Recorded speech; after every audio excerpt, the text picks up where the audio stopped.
Order! Order! You are an incorrigible delinquent at times.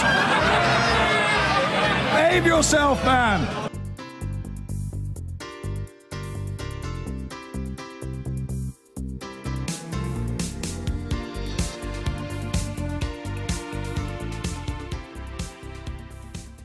All those noble lords, Tessa Jowell speaking colleagues in the House of Lords. Who've shown me such support since I learnt that I had a brain tumour. Today, though, is not about politics, but about patients and the community of carers who love and support them. It is, of course, about the NHS, but it's not just about money, but also the power of kindness. It's also about support for carers. It's also about better informed judgments by patients and doctors. And it's about sharing access across more and better data to develop better treatments. Let me tell you just briefly what happened to me. On the 24th of May last year, I was on my way to talk, not for the first time, about new Sure Start projects in East London. I got into a taxi, but I couldn't speak. I had 2 powerful seizures. I was taken to hospital. 2 days later, I was told that I had a brain tumour, a glioblastoma multiforme, or GMB. A week later, the tumour was removed by an outstanding surgeon at the National Hospital in Queen's Square. I then had the standard treatment of radio and chemotherapy. To put it in context, across the country, GMB strikes less than 3,000 people every year. It generally has a very poor prognosis. Less than 2% of cancer research funding is spent on brain tumours, and no new vital drugs have been developed in the last 50 years.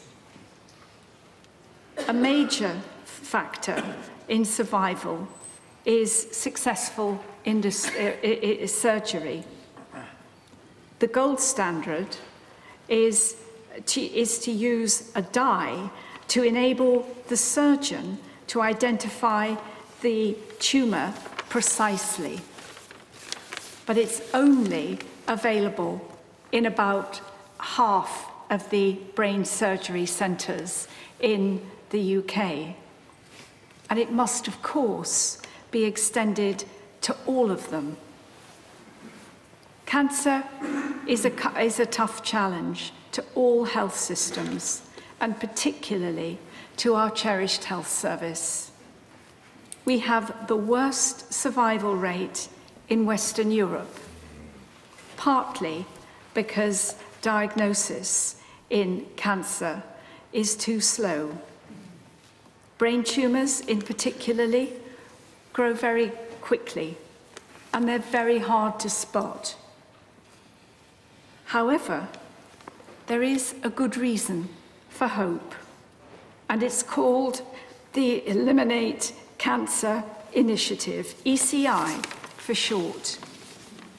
Its director is here with us today, one of the greatest men in the cancer field, with his great colleague who is travelling with him. Its director, Professor Ronald DePino from the MD Centre in Houston, is identifying the way in which ECI is a global mix of programme and campaign already underway in Australia. It's designed to be rolled out in the next UK, the USA and in China. It recognizes that no one nation can solve the problem of GBM on its own. It is an opportunity that belongs to the world. ECI aims to do three main things. The first, link patients and doctors across the world through a clinical trial network. Secondly, speed up the use of active trials. And thirdly, build a global database to improve research and patient care. Usually, drug trials tested only one drug at a time. They take years and cost a fortune to deliver. They speed up the process and save a lot of money when we can see these approaches to the delivery of cancer transformed. So adaptive trials can test many treatments at the same time by speeding up the process and saving the money. ECI also has a secure cloud platform. Sounds rather technical, but you will very soon understand its importance. ECI has a very important platform where doctors can share insight and data. Too much data is held in silos with highly limited access. That reduces its value. This is now quite a new approach. Already, collaborative discussions are underway in England. ECI will focus on GBM because it is so tough to beat. So, all about sharing knowledge at every level between everyone involved. That's what it's about. If we achieve this, we will go a long way to crack GBM and other cancers. For what would every cancer patient want? First, to know that the best, the latest science was being used and available for them.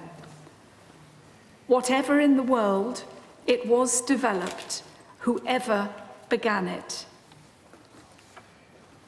What else would they want? They need to know that they have a community around them, supporting and caring, being practical and kind, while doctors look at the big picture and we can all be a part of the human-sized picture. Seamus Heaney's last words were "Noteli timeri." Do not be afraid. I am not afraid. I am fearful that this new and important approach may be put into the too difficult box. But I also have such great hope. So many cancer patients collaborate and support each other every day. They create that community of love and determination that they find each other every day. All we now ask is that doctors and health systems learn to do the same, and for us to work together, to learn from each other. In the end, what gives a life meaning is not only how it is lived, but how it draws to a close. I hope that this debate will give hope to other cancer patients like me, so that we can live well together with cancer, not just dying of it. All of us, for longer. Thank you.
That belongs to all of us, and so thank you very much.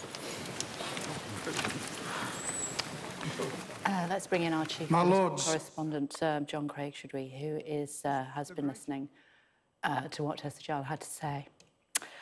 It's tragic to see her like that, isn't it? Wow, that was one of the most dramatic and emotional speeches I've ever heard in the Lords or the Commons, and saw the standing ovation there from the Labour peers, Conservative peers. I don't know if you spotted Jeremy Hunt, the Health Secretary, was on the steps at the front of the throne there. He was there for the whole speech. Tessa Jowell is launching, it's a 90-minute debate in which she's calling on the government to say what action they're taking to evaluate innovative cancer treatments and make them available through the NHS. And, crucially, she talked about this at the end, and to raise life expectancy for cancer patients. Now, you heard right at the beginning, she told her own story about how it was the 24th of May, I think she said, that last year, she's on her way to speak at a Sure Start event, got into a taxi, couldn't speak. She had 2 powerful seizures, she said, taken to hospital. 2 days later, told she had a brain tumour, a GBM as it's called. A week later, that tumour was taken out, and then she had the radio and chemotherapy. And some of the points she was making was that clearly that brain tumours, she feels, are rather neglected, because she was talking about how only 2% of cancer funding goes on brain tumours. Clearly a dramatic plea from Tessa Jowell. She's 70 years old. As far as we know, until last 24th of May, she had a healthy life. She was MP in South London for many years, a loyal ally of Tony Blair, served in Tony Blair's cabinet. She was actually Minister of State for Health before she joined the cabinet. Dulwich and South Norwood was her constituency. And, of course, she was credited being one of the politicians who helped bring the Olympics to the UK, and had a very successful political career. Went to the Lords after stepping down in the 2015 election. And now she has just made this most dramatic and emotional speech. There was barely a dry eye in the House there. You saw she got a hug from the Labour peer, Lord Bassam, who was until recently the Labour chief whip in the Lords. Other peers are about to speak in this debate now, but I haven't seen anything so dramatic and and emotional as that in many a long time in Parliament. Yeah, magnificent Tessa Jowell, in typical style, putting the needs of others before her own, humbled by that wretched disease that is cancer. We're back in just a second.